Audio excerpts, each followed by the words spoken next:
Assalamualaikum warahmatullahi wabarakatuh. Bertemu lagi dengan channel Petani Maju Official. Kali ini saya akan membagikan informasi seputar budidaya tanaman cabai rawit. Ini adalah potensi hasil kalau kita menanam cabai rawit.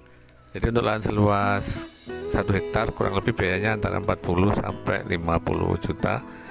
Kemudian dengan asumsi tanaman tumbuh normal, perkiraan perdiaan bisa sampai 10 ton.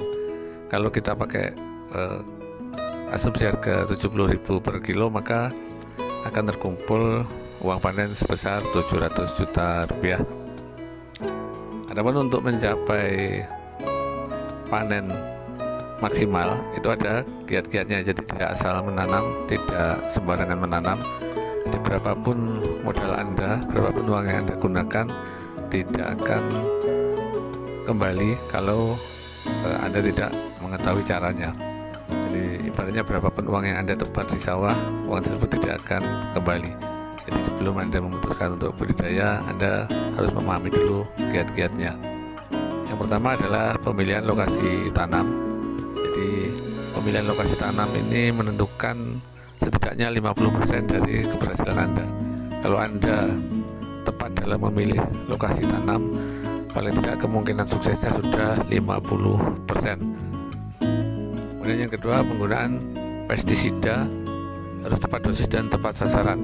Jadi kalau kita menanam cabai, hamanya itu banyak sekali ya. Ada kutu putih, kemudian trip, kemudian ulat, kemudian kutu daun, kemudian tungau, kemudian lalat buah, kemudian ada lagi cacar buah. Jadi hamanya itu banyak sekali. Jadi harus tepat penggunaan pestisida, tepat sasaran, dan juga harus tepat dosisnya. Jadi Anda bisa terus mengikuti perkembangan tanaman ini sampai panen nanti, biar Anda bisa tahu obat-obatan apa saja yang saya gunakan. Dan usahakan menonton sampai selesai supaya tidak salah memahami. Dan yang kedua, tanam di akhir musim kemarau. Jadi ini untuk cari momentum ya, agar mendapatkan harga yang tinggi.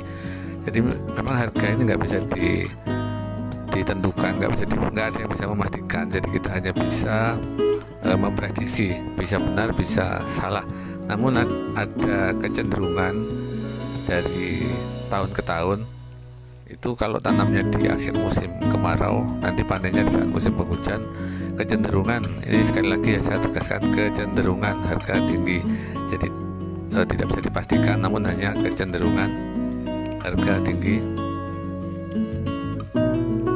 Karena menanam di akhir musim kemarau kemudian panen di awal musim hujan, tantangannya juga sangat tinggi, yaitu terutama adalah untuk mengatasi cacar buah dan juga lalat buah. Kemudian yang keempat, tidak kalah penting, adalah menyesuaikan kemampuan pekerja dengan luas area tanam. Jadi jangan sekali-sekali mencoba untuk menanam dalam jumlah yang luas kalau tenaga pekerja Anda belum profesional. Jadi boleh menanam luas kalau memang pekerjanya mampu dan jumlahnya cukup. Jangan sampai misalnya menanam seluas 1 hektar, paling tidak harus ada orang 4 bekerja supaya tidak terlalu memberatkan. Kalau hanya 2 orang kemudian luas 1 hektar, itu akan memberatkan. Apalagi yang dihadapi adalah tanaman cabai di musim hujan. Berbeda kalau tanamnya di musim kemarau, perawatannya lebih mudah. Yang kelima adalah yang paling penting, jangan lupa subscribe ke channel ini dan ikuti terus perkembangan tanaman cabai ini sampai panen nanti. Karena di setiap uraian dalam video saya menjelaskan kiat-kiat, kemudian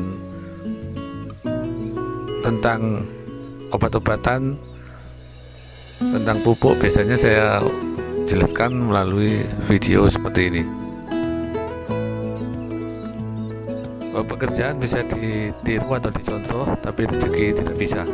Jadi rezeki tiap orang itu berbeda-beda. Yang penting kita berusaha yang terbaik sambil berdoa supaya mendapatkan hasil yang maksimal. Sebagus apapun olah lahan yang Anda lakukan, kalau Anda tidak bisa menanggulangi serangan hama dan penyakit, maka olahan yang bagus itu tidak akan berarti apa-apa.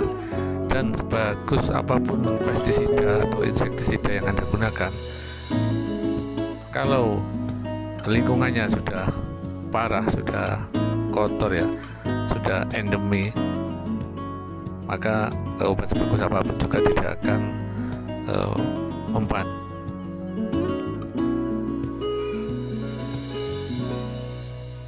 Baiklah, sahabat-sahabat petani maju dimanapun Anda berada, terima kasih atas perhatiannya. Mudah-mudahan videonya bermanfaat. Sampai jumpa di video selanjutnya. Wassalamualaikum warahmatullahi wabarakatuh.